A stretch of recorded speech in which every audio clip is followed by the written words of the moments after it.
pessoal, prazer, meu nome é Leandro Costa, para quem ainda não conheço. Serei o professor de vocês de genética nesse período. A gente está no 8º período e já tem bastante tempo que eu venho trabalhando com essa disciplina aqui. A minha ideia é trabalhar com vocês ao longo dessas nossas próximas aulas, virtuais ou não, mas eu espero que sejam virtuais, devido à situação que a gente vem enfrentando aqui no Brasil, né? E que vocês conhecem muito bem com a chegada do coronavírus. A gente vai trabalhar questões ligadas à genética do câncer. A gente vai tentar descobrir ao longo desses nossos encontros quais são os genes, como os genes funcionam, para desenvolver uma doença que é uma doença que assusta muito, principalmente as pessoas que são leigas. Você fala de câncer, as pessoas ficam assustadas, achando que já vão morrer. E a gente sabe que hoje a medicina e a biologia molecular e a biologia como um todo já conseguiram compreender melhor o comportamento das células cancerígenas, principalmente porque passamos a conhecer cada vez mais como molecularmente essa doença se expressa. A ideia é que a gente consiga desenvolver um pouco desse conteúdo numa plataforma totalmente nova para mim também. Gravar videoaulas nunca foi aquilo que eu utilizava no dia a dia para dar aula. Espero estar levando conteúdo que contribua para a formação de vocês, certo? Mas antes da gente começar, eu preciso dizer uma coisa para vocês. Eu vou precisar gravar esses vídeos de forma fasciculada. Isolamento social não é uma coisa que acontece muito fácil aqui na minha casa. Eu tenho um filho de 4 anos e a todo momento ele aparece querendo falar, querendo brincar, e aí eu vou ter que cortar meu vídeo e depois eu volto novamente. Então vocês vão me ver em vários espaços aqui de casa para fazer essa nossa videoaula, tá certo? Um grande abraço, pessoal. Então vamos que vamos tentar discutir um pouquinho sobre genética. Então, pessoal, a gente vai começar a conversar um pouquinho sobre as relações genéticas, né, que a gente tem, as relações da biologia molecular com o câncer. E a primeira pergunta que eu faço para vocês é a seguinte: o que leva uma célula a sair do seu estado normal e a se transformar numa célula cancerígena? Na verdade, eu acho que a gente precisa se perguntar o que é uma célula cancerígena, né? Bom, tempinho para vocês, vamos lá. Se a gente começar a procurar na internet sobre o que é uma célula cancerígena, se a gente começar a procurar nos artigos científicos, nos livros, a gente vai entender que uma célula cancerígena é uma célula como outra.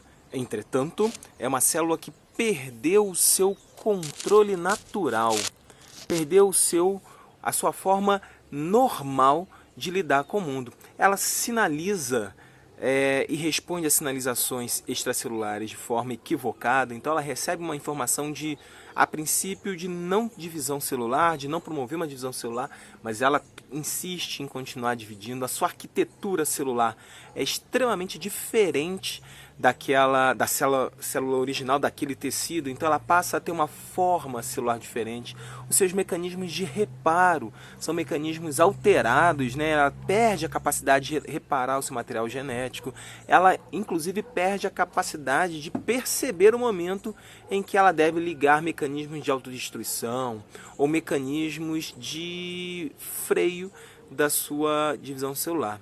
Então a palavra certa para uma célula cancerígena é uma célula totalmente descontrolada, uma célula com proteínas que não conseguem mais exercer suas funções iniciais e que então elas estão descontroladas.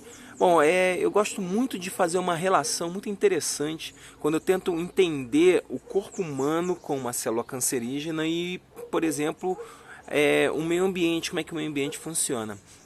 Bom, alguém tem ideia do que é uma comunidade biológica?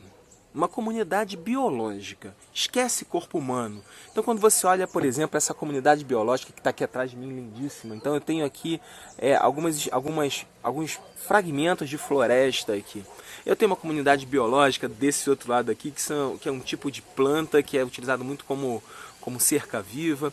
Então eu tenho comunidades biológicas vivendo aqui nessa estrutura, vivendo lá ao fundo dessa nossa imagem.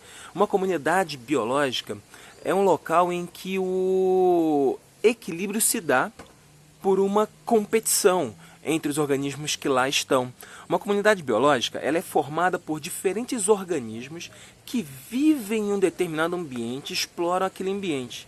E eles só estão lá porque há um controle mútuo das populações que lá estão. Então, quando eu tenho um aumento exagerado de uma população, a outra população de predador, ou mesmo a presa dessa população inicial, ela se torna mais escassa. Ou então os predadores atacam mais e acabam fazendo com que eu tenha um número razoável de indivíduos constante ao longo do tempo. Na verdade, a gente chama isso de homeostase, né? Uma homeostase ambiental, porque há uma regulação pelos outros organismos. Só que quando eu começo a me perguntar, por exemplo, e as células do meu corpo, elas vivem em comunidade? Elas vivem em sinergia também? Elas vivem em competição ou elas vivem em colaboração? As células do nosso corpo, elas vivem em colaboração. Não há uma autorregulação em que um tecido impede o crescimento do outro para que o outro não tenha uma abundância muito grande e consuma o máximo de recursos. Cada tecido tem uma programação genética de existir. A quantidade de células, razoavelmente, a gente conhece, a gente sabe que existe uma quantidade de células razoavelmente pré-determinada para um determinado tipo de tecido. Na verdade, a competição numa comunidade biológica, ela é a grande sacada na natureza para manter a homeostase. No nosso caso, no nosso corpo, os diferentes tecidos e as diferentes células vivem em colaboração. Mas pensa comigo, colaborar para quê? Qual é o sentido de se colaborar num corpo tão diverso como esse? Na verdade, a pergunta que eu faço para vocês, ela tem uma relação muito grande com uma outra pergunta, que é uma pergunta filosófica, né? Qual é o sentido da vida, né? Por que estamos vivos aqui hoje? O que estamos fazendo aqui? Bom, você pode pensar que estamos vivos aqui porque por questões religiosas, porque existe um Deus, alguns deuses que assim quiseram. Você pode estar pensando aqui que há um propósito na sua vida, porque você quer ser médico para ajudar as pessoas, mas isso são objetivos pessoais. A biologia nada tem de vontade em pensar nesse sentido, né? Na verdade, biologicamente falando, você existe por um motivo, e esse motivo é fazer com que todas as células trabalhem para uma, que é o todos por um. Que célula é essa? A célula gamética. Então, biologicamente falando, o sentido da existência e da colaboração entre as nossas células é para que a gente consiga passar nosso patrimônio genético adiante. Esse patrimônio genético é muito importante, porque ele carrega em você toda a sua ancestralidade. Todos os outros indivíduos da nossa espécie, e mesmo de outras espécies que deram origem ao longo do processo evolutivo à nossa espécie. Então a gente está falando aqui de uma necessidade de trabalho em conjunto, de manutenção dessa homeostase corporal para que eu chegue a uma idade reprodutiva e que então eu consiga achar uma parceira, no meu caso, e transmitir os meus genes adiante. Então a reprodução é o sentido da colaboração das nossas células, certo? E na verdade, eu estou dando toda essa volta por um simples motivo. Porque quando eu falo de colaboração com relação a uma célula, e eu tenho todas as outras trabalhando em sinergia, e todas as outras trabalhando para a homeostase acontecer, eu percebo que o câncer é quando eu subverto esse processo. Eu acabo com todos por um e venho para o todos por mim. Eu sou uma célula cancerígena e eu tenho uma atividade metabólica muito diferenciada das outras do meu tecido, e a partir daquele momento eu preciso absorver mais energia. Bom, como é que eu vou absorver mais energia? Explorando todas as outras que estão ao meu lado. Então, para que vocês entendam, esse é um processo interessante, porque aquela célula, aquele único clone, aquele único indivíduo, melhor dizendo, que sofreu mutações específicas que o permite se descontrolar, que o permite aproveitar ao máximo os recursos que estão ao seu redor, passa a explorar de forma extremamente severa as outras células ao seu redor. Isso pode levar a um adoecimento do tecido. E é ali que a gente começa toda a nossa história. Bom, pessoal, é exatamente nessa colaboração que é quebrada depois que você parte para o processo de exploração, que aquelas células passam a explorar as células ao seu redor, que a gente precisa parar para entender mais algumas coisas. Que coisas são essas? Como que essa célula consegue sobreviver sendo tão danosa? Como que o nosso sistema imune fica cego para ela? Então, algumas perguntas dessas que eu estou fazendo para vocês são perguntas importantes para a gente entender a biologia do câncer e para que a gente possa, mais à frente, discutir questões ligadas ao tratamento dessa doença, certo? O que a gente pode definir, como uma pequena e breve definição, é que todo câncer, toda célula cancerígena, ela inicia-se de um clone individual mutado que passa a prosperar às custas das células vizinhas. E, por fim, os descendentes de tais clones levam à completa destruição da sociedade celular. Eu estou falando de um processo que eu sei que vocês viram lá no ensino médio, que é um processo de evolução. A gente está falando aqui de mutação e de seleção natural.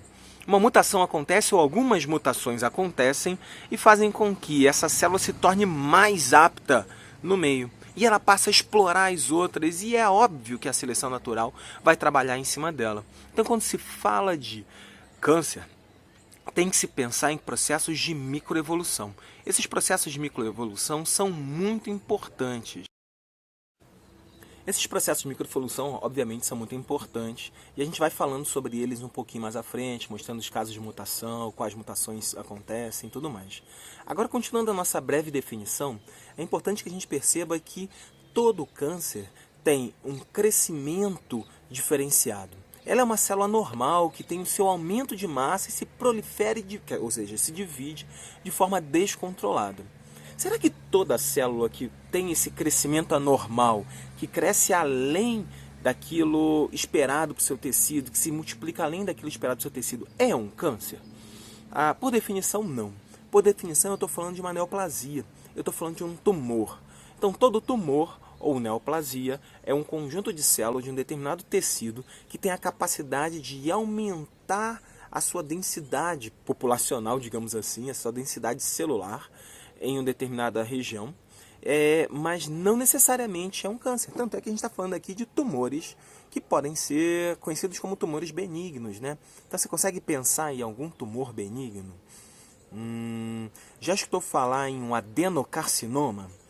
Bem, posso te perguntar o seguinte, vamos supor que, por exemplo, você tenha feito, sei lá, uma ressonância por algum motivo X qualquer, e de repente você encontra um adenoma hepático. E esse adenoma hepático ele tem lá um tamanho pequeno e tudo mais, não me interessa tamanho agora, não quero discutir nada sobre isso, mas você encontra um adenoma no seu fígado. O que você vai fazer? Você mantém ele ali, observa o seu comportamento, você vai cirurgicamente tentar retirar esse adenoma?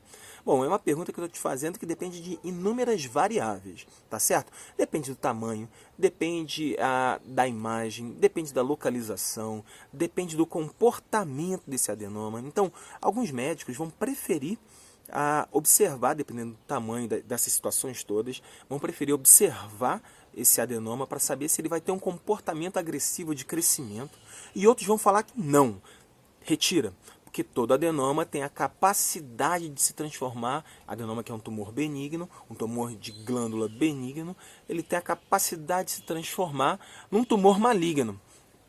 Por quê? Tumor benigno e tumor maligno? Porque o tumor maligno, digamos assim, é aquele que tem a capacidade de invadir, aquele que tem a capacidade de invasão.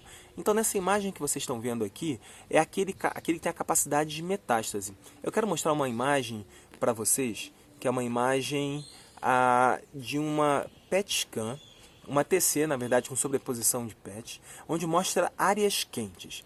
Percebam essas áreas quentes ali, são as áreas em amarelo mais forte. O que se faz? A gente dá ao corpo glicose, que emite radioativamente os locais em que lança uma emissão radioativa perceptível nessa TC, que é, digamos assim, capaz de demonstrar os tecidos com maior atividade metabólica, certo? Então ali onde você está vendo em amarelo mais forte, é onde você está vendo uma atividade metabólica mais acentuada. Você perceba, por favor, que existem diversos pontos em várias partes do corpo dessa pessoa que estão apresentando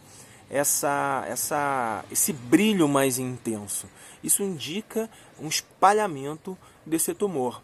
Não dá para precisar, olhando essa imagem, qual é o tumor primário, qual é o tumor secundário, mas o que me importa nessa imagem é mostrar e marcar uma coisa.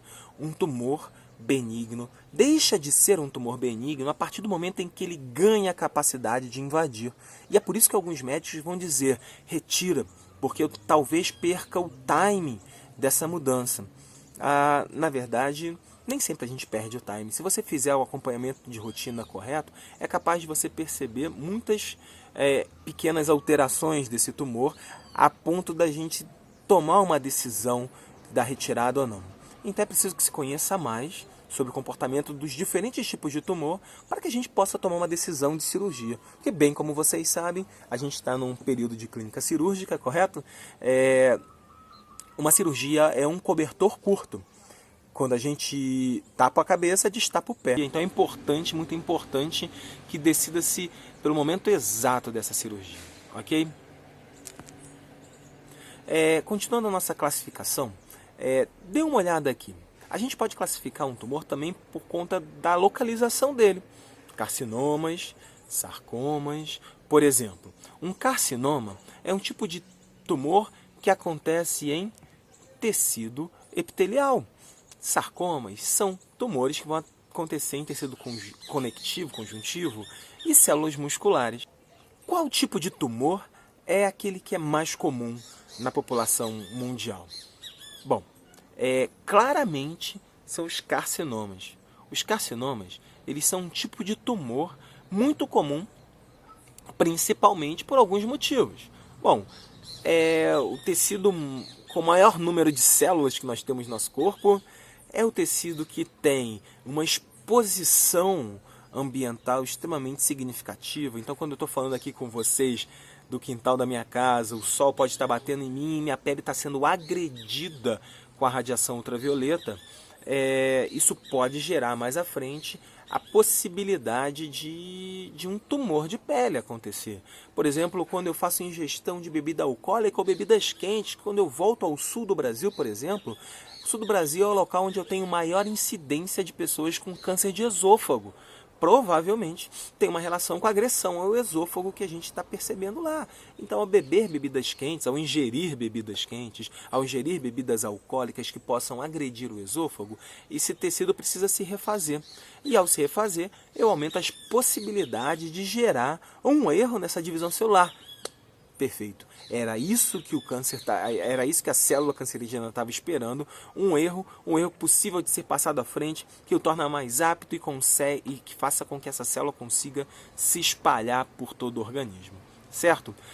Então eu posso estar pensando no tecido epitelial como o tecido com maior número, com maior frequência de exposição. Só de volta ao esôfago, por exemplo, existem algumas doenças que vão afetar, que vão agredir o esôfago. Vocês devem conhecer algumas.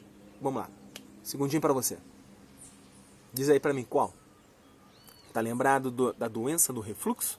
Então, a doença do refluxo é uma das doenças que pode levar a uma saída excessiva desse ácido estomacal para o esôfago, levando agressões constantes, o que vai acabar fazendo com que uma lesão possa acontecer. Mais à frente a gente pode discutir, vocês vão ver e vocês vão estudar melhor algumas doenças decorrentes, o câncer de esôfago e algumas doenças que podem levar ao desenvolvimento dessa doença, tá certo? Desse tipo de tumor. Bom, então eu estou falando de carcinomas porque eu estou falando de tecido epitelial. Eu estou falando de sarcoma porque eu estou falando de tecido muscular, eu estou falando de tecido conectivo. E eu posso estar falando de leucemias e linfomas. E aí eu estou falando basicamente de tecido do sistema imunológico. Tá certo? Aqui só um slide para vocês, para mostrar uma outra questão com nomenclatura. Lembra que eu falei que você poderia, por acaso, descobrir um adenoma hepático? Então, um adenoma é um tumor benigno. O adenocarcinoma é um tumor maligno. O condrioma é um tumor benigno. E o condriosarcoma é um tumor maligno. Então, cada um já está me dizendo a sua localização e se é benigno, pelo nome, eu sei se ele é benigno ou não. Só mais uma questãozinha para vocês com relação a essa situação da retirada de um adenoma. Vamos supor, por exemplo, e agora não só supor, isso aconteceu. Vocês lembram do caso da Angelina Jolie? Angelina Jolie é uma atriz muito famosa, americana, e ela se descobriu a portadora de genes que favorecem o desenvolvimento de câncer de mama. Genes tais como o BRCA1 e BRCA2. Ela tem um histórico familiar que fala muito contra ela, né? A sua mãe e a sua avó morreram de câncer de mama e câncer de útero. Eu não me recordo agora muito bem quem morreu de câncer de mama e quem morreu de câncer de útero. Por volta dos 40 anos, a Angelina Jolie faz um mapeamento genético, se descobre portadora desses genes e qual foi a atitude dela? Retirada da mama e retirada do seu útero. Bom, filhos não era um problema para ela. Ela já havia, ela já tinha alguns filhos, né?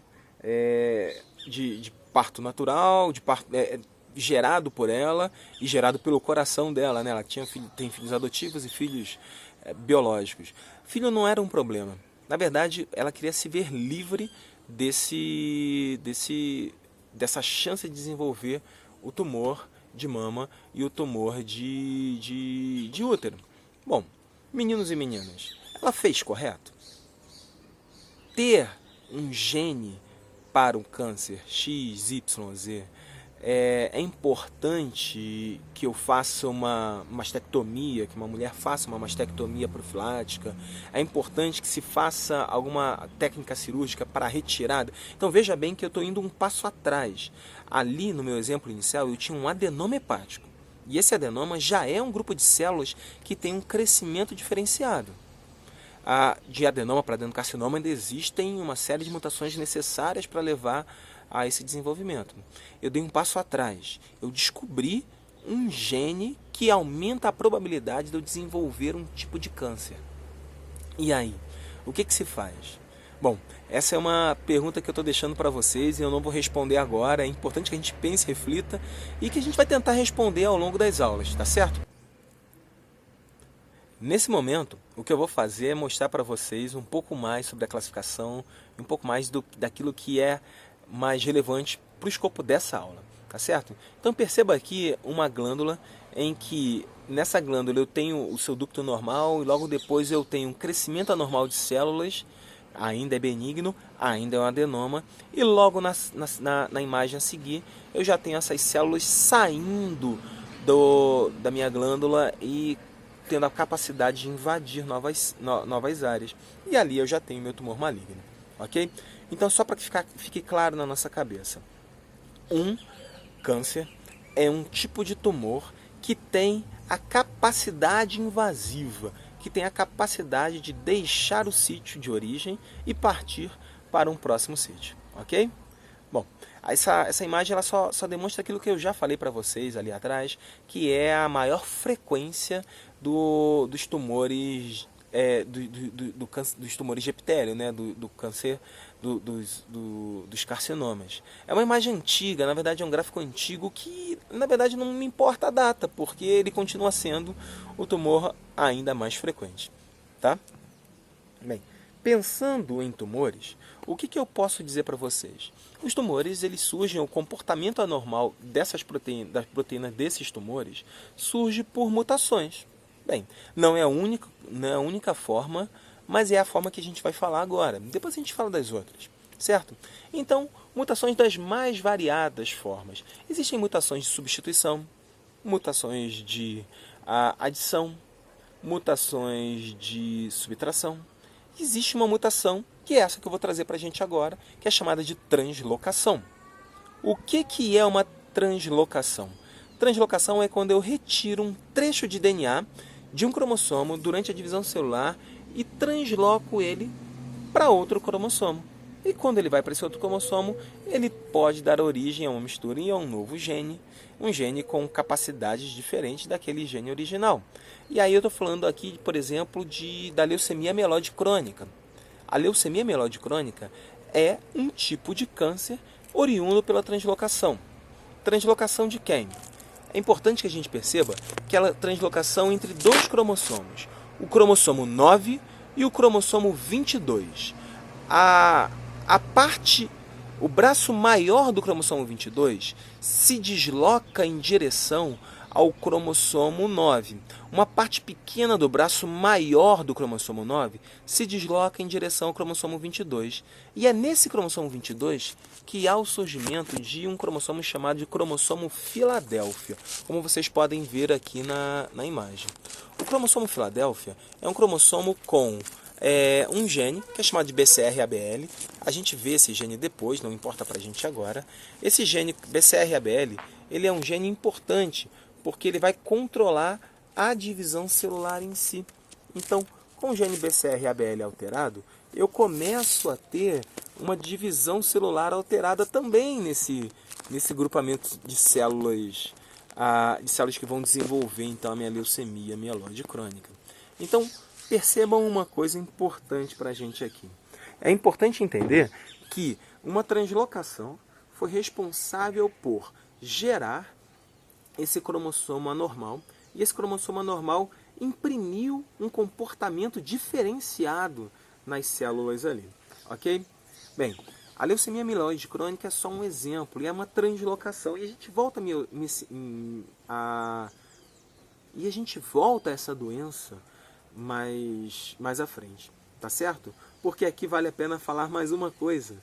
Bem, eu disse para vocês que as mutações são importantes e as mutações geram realmente o aparecimento de um comportamento anormal celular. Mas elas não são as únicas. Existe a epigenética também. Bom, a epigenética é uma forma diferente de fazer com que o comportamento celular também sofra alterações. Só que uma coisa importante, a epigenética ela tem todo um comportamento diferenciado. E aí eu vou deixar para falar de epigenética em outro momento. Nesse momento é legal que a gente entenda mutação. O que leva à mudança no material genético? O que leva a uma substituição, a uma adição, a uma translocação? Eventos naturais. Naturalmente a minha célula passa por processos de erro. Só que eu sou capaz de corrigir esses erros. Eu sou capaz de promover uma correção natural dos erros que durante as divisões celulares normalmente acontecem comigo. Mas as mutagêneses elas podem ser amplificadas a partir do momento em que eu me exponho a alguns fatores, sejam eles químicos ou físicos. Por exemplo, quais são os fatores químicos que podem levar a mutações? Bom, a gente pode pensar aqui em inúmeros fatores químicos que podem levar a mutações. Bom, um fator químico importante nesse momento e que talvez faça parte da vida de muitos de vocês, direta ou indiretamente, é o cigarro, né? No cigarro eu tenho inúmeros fatores químicos que podem levar ao desenvolvimento de um tumor, e esses fatores químicos vão gerar basicamente mutações. Bom, mas se o cigarro não é uma coisa da sua vivência, eu posso pensar, por exemplo, no amendoim. Amendoim? É exatamente amendoim. As plantações de amendoim do mundo inteiro estão contaminadas com um tipo de fungo chamado de Aspergillus flavus. Aspergillus flavus possui uma aflatoxina, uma toxina capaz de atacar o fígado e gerar mutações nesse fígado, nas células desse fígado. Então percebam que comer amendoim também pode gerar câncer. Não fique preocupado, não precise ficar desesperado, porque amendoim realmente é muito bom, é só a gente dosar um pouco. Na verdade, quanto mais processado o amendoim for, nesse caso é um dos poucos casos, quanto mais processado melhor, quanto mais processado esse amendoim for, menos pior é para o nosso organismo, certo? Então muitos alimentos à base de amendoim já vêm com um selo demonstrando que ele é livre dos aspergillus flavus e que ele não vai causar esse problema para a gente, tá certo? Mas ainda assim, olha só, um alimento simples, um alimento trivial, pode conter com ele substâncias tóxicas produzidas por outro organismo, nesse caso um fungo, que é capaz de gerar mutações no nosso organismo. Eu posso pensar na Coca-Cola e o caramelo 14, eu posso pensar em N compostos químicos capazes de gerar, então, essa mutação. Eu posso pensar também em outros químicos, mas, enfim, químicos que existam, por exemplo, em solventes, químicos que existam nos mais diferentes lugares, correto? Além dos agentes químicos que podem levar a mutações, a gente pode pensar também nos agentes físicos que podem levar a mutações. Quais são os agentes físicos? Bom, exposição à radiação solar, como essa que vocês estão presenciando aqui. A radiação solar, ela tem uma capacidade muito grande de gerar agressão ao material genético. A radiação ultravioleta, ela é extremamente danosa porque ela tem a capacidade de acessar os núcleos celulares e pode gerar mutações. Eu posso pensar em físicos tais como, por exemplo, o raio-x. Muitos de vocês vão escolher especialidades que podem expor mais ou menos vocês à radiação do raio-x, e isso é preciso que seja pensado para que a gente diminua a possibilidade de desenvolvimento de um câncer. Então, dependendo da profissão que você escolher, você vai ser exposto durante muito tempo à radiação. Então, é preciso usar o avental, é preciso usar os EPIs, é preciso estar sempre protegido, certo? Então, pessoal, de uma forma geral, posso pensar que compostos químicos e compostos físicos podem levar às mutações. Nesse slide, o que eu quero apresentar para vocês são algumas questões, algumas perguntas importantes. A primeira pergunta que eu acho que aparece aqui é clara para a gente. Uma mutação pode ser suficiente para causar um câncer? Uma mutação. Umazinha. A verdade é que não. Existem mutações muito importantes e que podem descontrolar a minha célula. Mas para que eu chegue a desenvolver um tumor com capacidade invasiva, portanto um câncer, é preciso que eu tenha uma série de mutações acontecendo. E essas mutações vão aos poucos se apropriando desse comportamento celular, mudando esse comportamento celular e promovendo então o comportamento de exploração das células ao nosso redor. Imagine vocês, por exemplo, esse meu avatarzinho aqui. Nesse meu avatar, que é qualquer um de nós, eu consigo perceber que as nossas células passam por um número muito grande de divisões celulares, 10 elevado a 16 divisões celulares ao longo de nossa vida. A cada processo de divisão celular, eu tenho probabilidades de mutações espontâneas. Então, eu tenho um total de 10 a menos 6 mutações espontâneas por gene, por divisão celular. Poxa, ao longo de uma vida, isso acaba sendo extremamente significativo.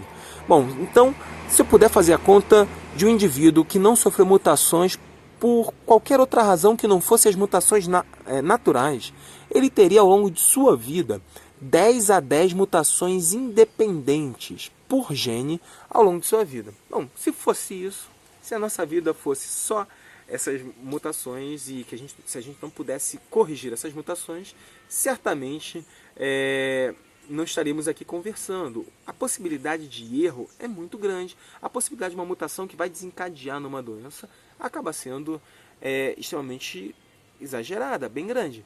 Mas uma coisa que é importante para a gente é o seguinte: mesmo corrigindo as mutações minhas naturais e mesmo corrigindo as mutações por conta dos meus hábitos de vida, eu tenho mutações que não são corrigidas. E aí a gente vai perceber que as mutações não corrigidas vão se acumulando ao longo do tempo. E elas vão, mais à frente, poder se desencadear em um câncer. Então, de uma forma natural, o câncer é uma doença da terceira década. Ou pelo menos uma doença que aumenta a sua incidência a partir da terceira década. Dê uma olhada nesse gráfico aqui e você vai perceber o quanto eu aumento exponencialmente a incidência de câncer com o passar das décadas de vida de uma pessoa. Então, esse gráfico de aumento exponencial é um gráfico que hoje nos assusta, mas é um gráfico que está, na verdade, por conta do coronavírus, que eu estou falando, mas é um gráfico natural. É um gráfico que me demonstra um acumular de genes, um acumular de mutações em genes, melhor dizendo, ao longo de um tempo. Ok? O que me assusta num gráfico, ao olhar esse gráfico, é quando eu desloco ele para a sua esquerda. É quando eu começo a observar muitas pessoas de 20, de 10, de 15 anos desenvolvendo câncer. E aí eu começo a pensar o que fator tem promovido esse acúmulo de mutações, esse número de mutações em indivíduos tão jovens. E aí, certamente, eu vou pensar que os fatores ambientais são explicações importantes para que eu entenda esse desenvolvimento de câncer precoce. Então, vamos, por exemplo, para a região rural daqui da cidade, daqui de Teresópolis, vamos para a região rural do seu município de origem. Se tem atividade agropecuária, a gente pensa, se tem atividade de produção de hortifruti, por exemplo, tem a utilização de agrotóxicos. E existem alguns estudos da Fiocruz que têm demonstrado um aumento da incidência de câncer de tireoide, câncer de testículo em indivíduos que estão expostos a esse agrotóxico de forma contínua. É importante, e em grandes doses. É importante, então, perceber que nessas populações o gráfico ele é transferido, ele é deslocado para a esquerda quando eu falo de alguns tipos de câncer, por exemplo, o câncer de tireoide. Ok? Então a gente tem algumas mudanças nos perfis populacionais. Esse é um gráfico geral, mas quando eu tenho fatores ambientais interferindo de forma bastante significativa, eu passo sim a ter a possibilidade de deslocar esse gráfico para pessoas com 10, 15, 20 anos. Ok? Bem, então, por definição, para que a gente possa se organizar, um câncer requer um acúmulo gradual de mutações em um número de genes diferentes, tá certo? E essas mutações precisam ter relação com controle do ciclo celular, porque se não tiverem relação com o controle do ciclo celular, por mais que sejam mutações acumuladas, pouco vai ter importância para o câncer. Alguns fatores vão aumentar a probabilidade. Então, eu falei do cigarro lá atrás, volto com o cigarro agora. O cigarro aumenta a probabilidade de desenvolver câncer nos locais onde ele atinge, na verdade no corpo inteiro, quando eu uso ele para aproximadamente mais de 20 anos. Quando eu vou lá estudar Hiroshima e Nagasaki, depois do lançamento da bomba nuclear pelos Estados Unidos, lançamento criminoso da bomba nuclear pelos Estados Unidos em Hiroshima e Nagasaki, eu percebi que em 5 anos eu já comecei, para aqueles que sobreviveram a essa explosão, que estavam mais distante do epicentro da explosão e que só sofreram, entre aspas, né, sofreram a ação da radiação, em 5 anos a gente pôde perceber diversos tipos de câncer acontecendo. Em algumas indústrias, dependendo da substância a qual eu me exponha, estou pensando aí em 15 anos. Eu trago para vocês aqui um caso interessante de uma substância chamada de 2-naftilamina. A 2-naftilamina era uma substância utilizada em algumas indústrias e que promovia uma possibilidade de desenvolvimento de câncer de bexiga extremamente grande. Então, pelo gráfico, como vocês podem observar aqui, a gente está vendo que uma exposição de menos de 2 anos levava a uma probabilidade de 10% do trabalhador desenvolver câncer de bexiga.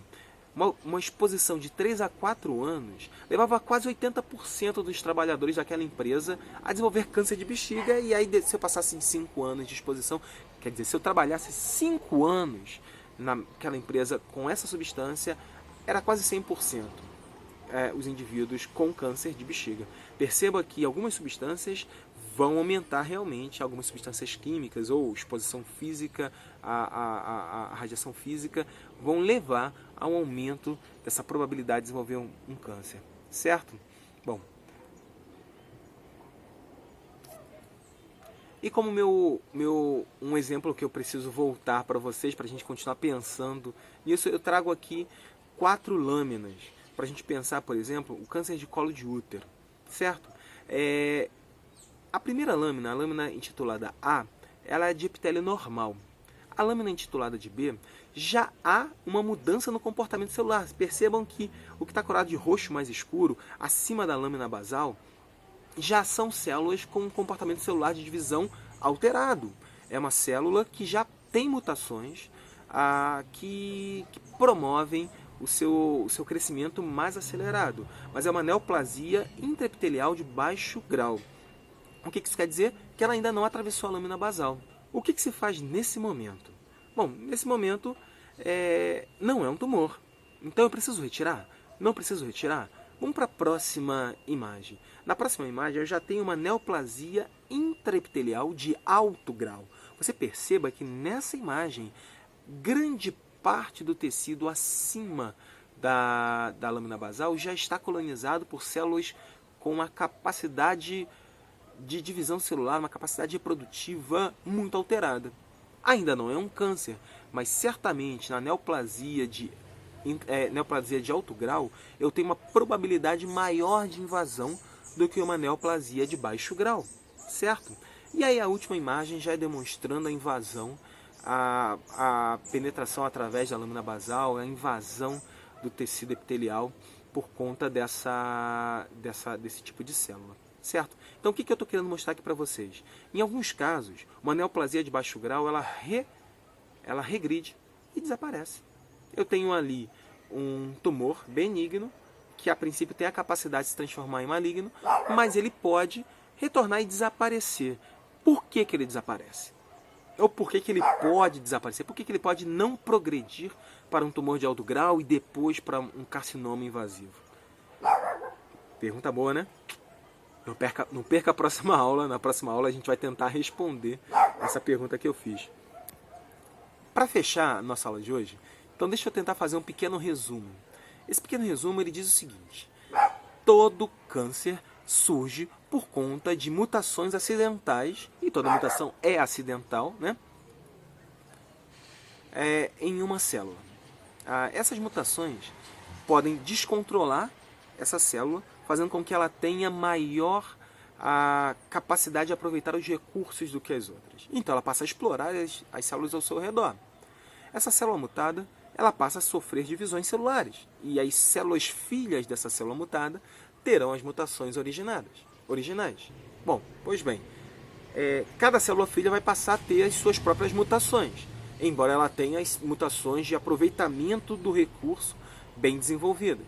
E com o passar do tempo, ela ganha capacidade invasiva e atravessa a barreira de tecido e vai invadir outros tecidos. Então existem barreiras físicas e fisiológicas que vão tentar impedir com que tudo isso aconteça. Existe um mecanismo de reparo.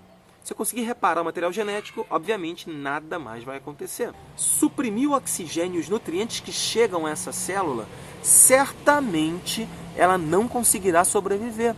Então veja só, uma célula cancerígena precisa controlar uma série de fatores que vão fazer com que cresçam vasos sanguíneos ao seu redor, porque ela precisa de oxigênio inicialmente, ela precisa de nutrientes inicialmente, tá certo? Então se eu conseguir bloquear esse processo no início, obviamente ele não segue adiante.